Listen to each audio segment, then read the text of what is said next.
to play a game. Sophia took us to the professor's secret entrance. We all knew what was up with the two of them by this point.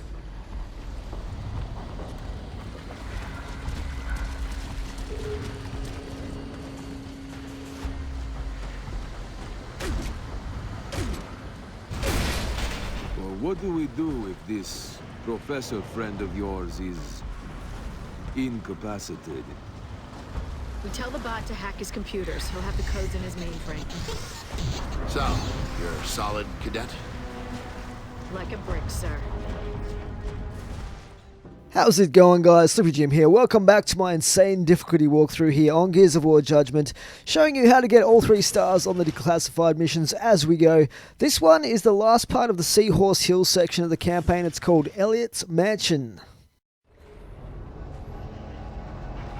It was quiet in the professor's mansion. The quietest it had been all day.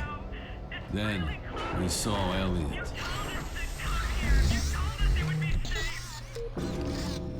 This isn't good. Bot, we still need the launch codes. Try to hack into Elliot's computer.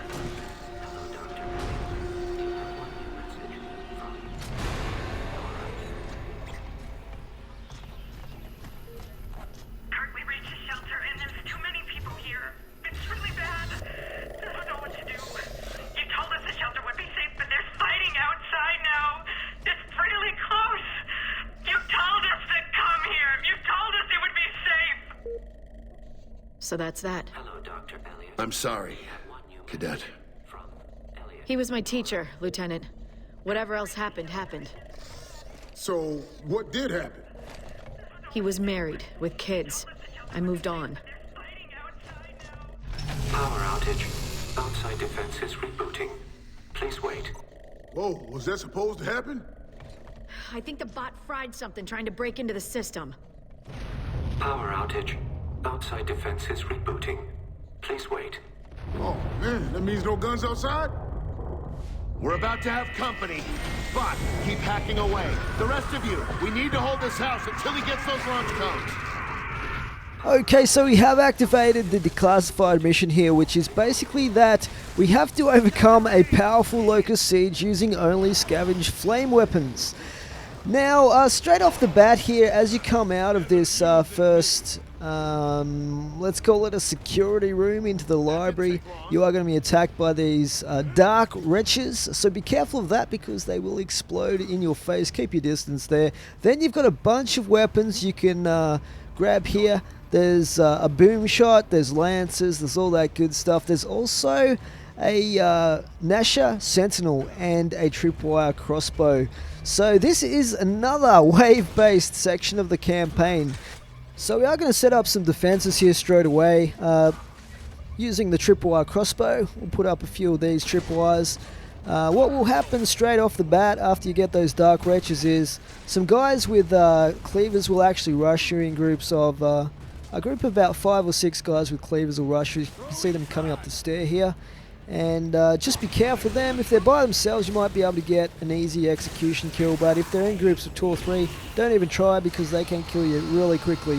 Hopefully, your tripwires will do the job and your Nasher Sentinel. I would recommend setting up the Nasher Sentinel back there in the library. You can also set it up in the narrow hallway between the library and the starting area. But I like to set it up a little closer so that I can move it quicker when I have to do that halfway through this section. And you can see we also have a grinder to deal with at this point and a couple of guys with one-shots right down the end. Now here there is a secret room, guys. If you click on that statue there to the right, you'll find this secret room with a whole bunch of awesome equipment you can use to help you get through this part of the campaign. And you can see we've got another Nasher Sentinel. We're going to set that up back here in the library for the time being with this first one. You've also got a regular ammo box, you've got an Onyx ammo box, you've got a couple of grenades, and you have probably the best item in there is the one-shot. The one-shot is going to come in super useful for when we have to fight 2 berserkers right at the end of this section. Did I mention this was a tough part of the campaign?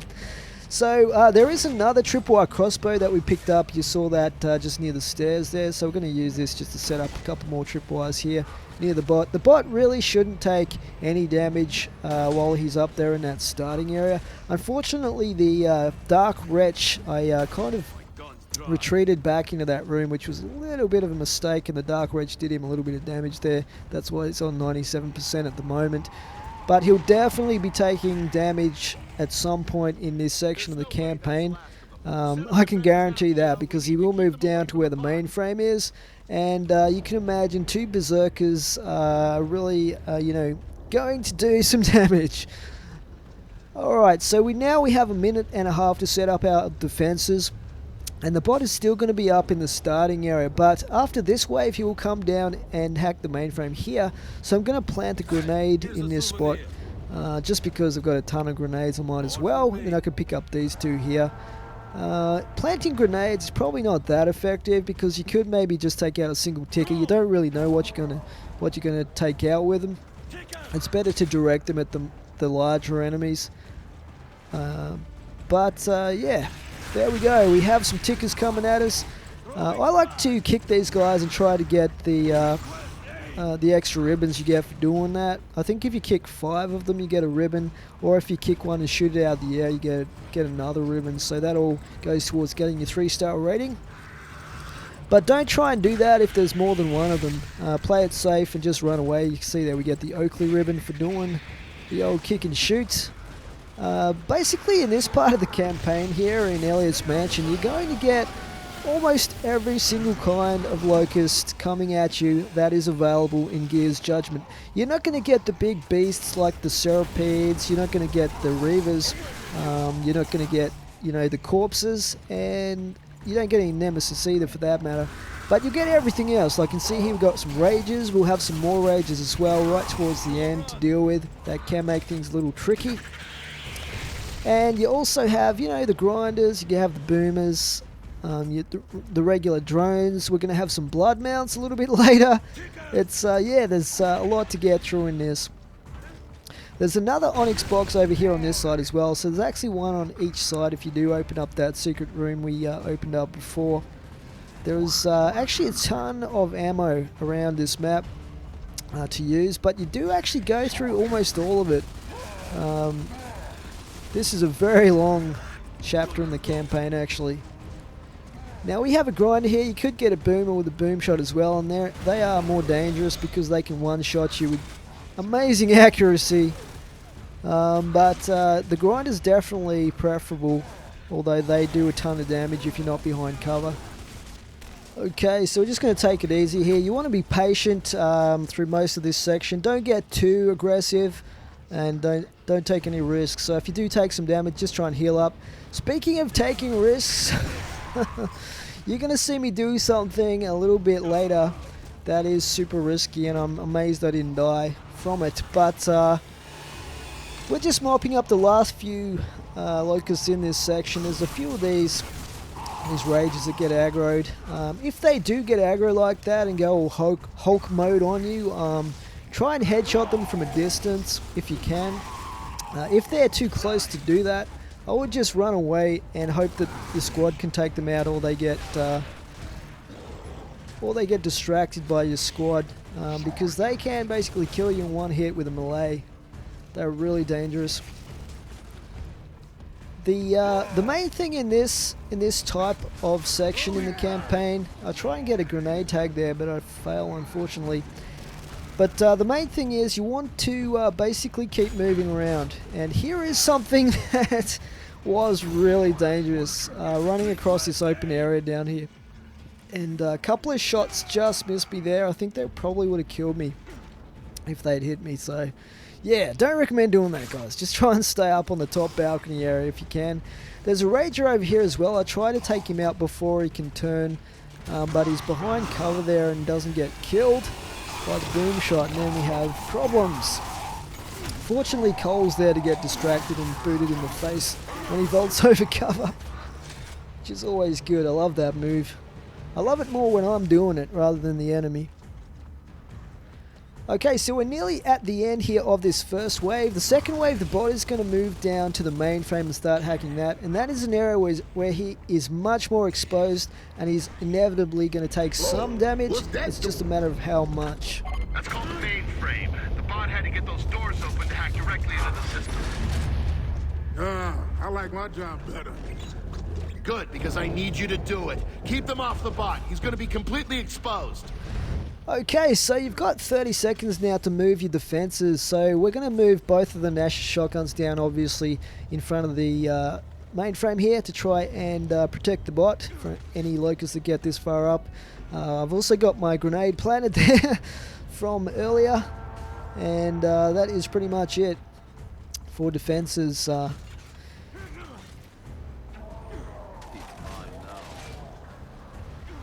Alright, we're going to move this second Nash over there as well. Now, most of the time your squad will be up here in this section of the map. For whatever reason, they don't roam around too much, but straight away, early, we get a couple of these blood mounts coming at us. So these guys, as you know, are really, really dangerous, particularly because of the guy that rides them. He'll be shooting at you. If they get close, they'll be able to melee damage you. They are really dangerous, and you also have a couple of these guys with one-shots respawn up here as well. So just try and take them out early, because they can be a problem if you let them stay up there for too long, because you'll have to be evading a lot of these guys throughout this section. You don't want some guy one-shotting you while you're running from one part of cover to another. So we have got some heavies going up there attacking the bot at this point, which is not great. And there's still a few blood mounts roaming around the place. I probably shouldn't have bothered trying to snipe them with this boom shot, because you really need to get a direct hit. And I love how they just leap out of nowhere, these guys sometimes. They've got an amazing vertical jump on them. But here's the advantage of having your squad mates around, because even if they're not particularly lethal in taking out the locusts, they do distract them, which is the major benefit that they give you. Okay, so now we have some maulers as well, and Cole is taking a pounding over there. So I'm just going to try and wear them down here by shooting them in the foot, as you do.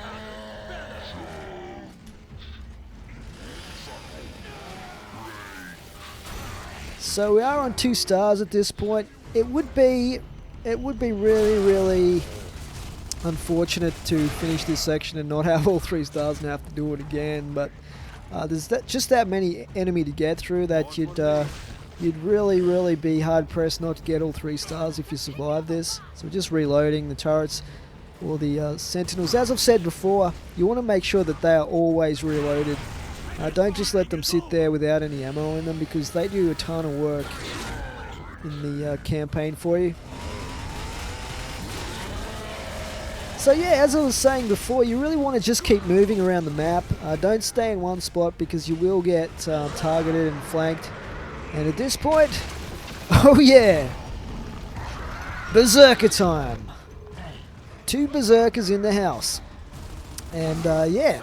Now, at this point in the campaign, you should be able to pick up some Scorchers. Some guys with Scorchers will spawn in, and you should be able to pick up their Scorchers. Obviously, if you've fought Berserkers before, you'll know you have to light them on fire in order for you to do any effective damage on them. While it is possible to kill Berserkers without lighting them on fire, I personally don't think it would be possible in this section for you to have enough ammo to do that.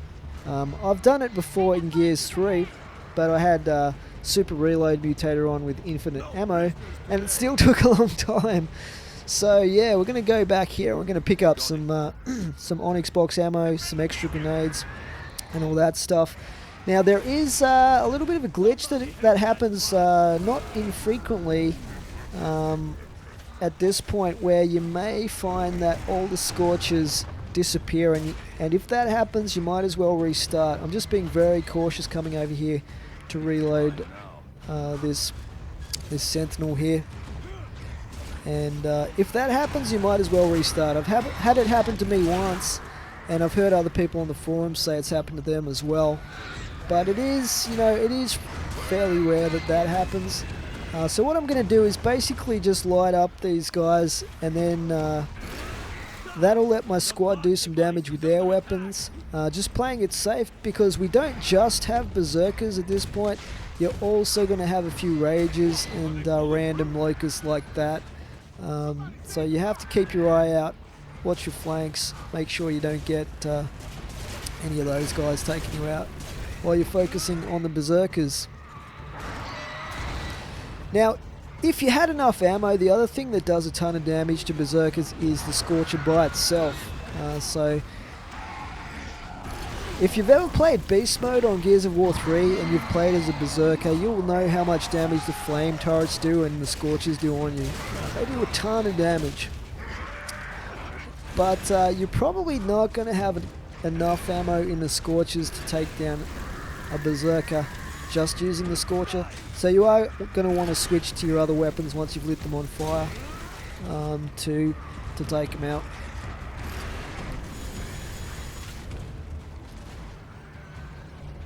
So yeah, that berserker's having a bit of a bad time.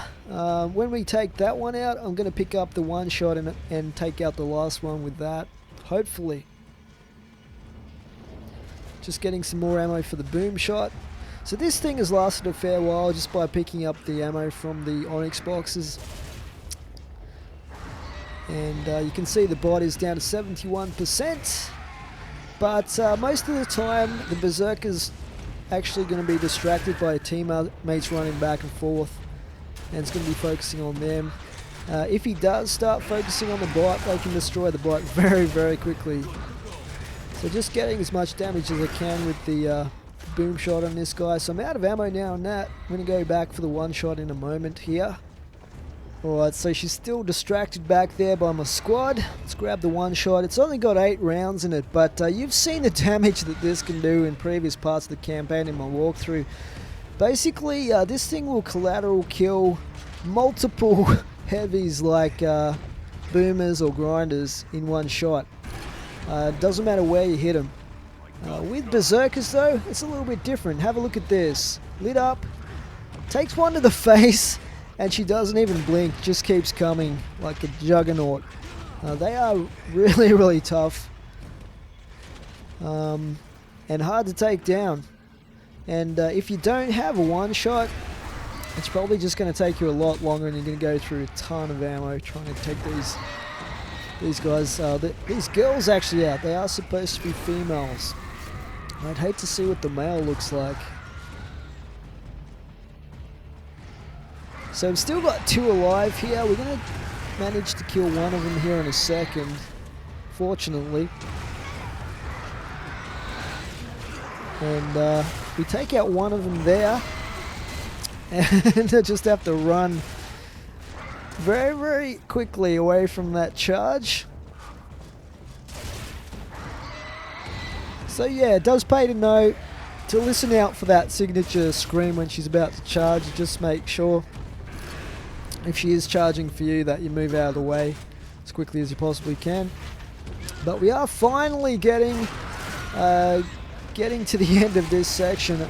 She's going for the bot there now, which is really bad news. So it's taking a bit of damage.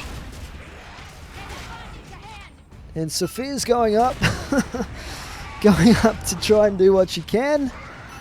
We've got 1 shot left in the one shot. And that should be pretty much all that we'll need to finally take down this last berserker. So that will be the end, guys, of this section of Seahorse Hills, Elliot's Mansion. Hope this is helping you guys. We'll move on to Onyx Point next, and the next chapter is also a super difficult one. Hope you look forward to that, but for now, it is Slipper Jim out. Thanks for watching. The bot's done here, and so are we. Let's roll. We had the launch codes, and we left. I was surprised. I kind of liked a few of the mansions I saw today. Maybe when this is all over, I'll take one for myself. Who's left to say no?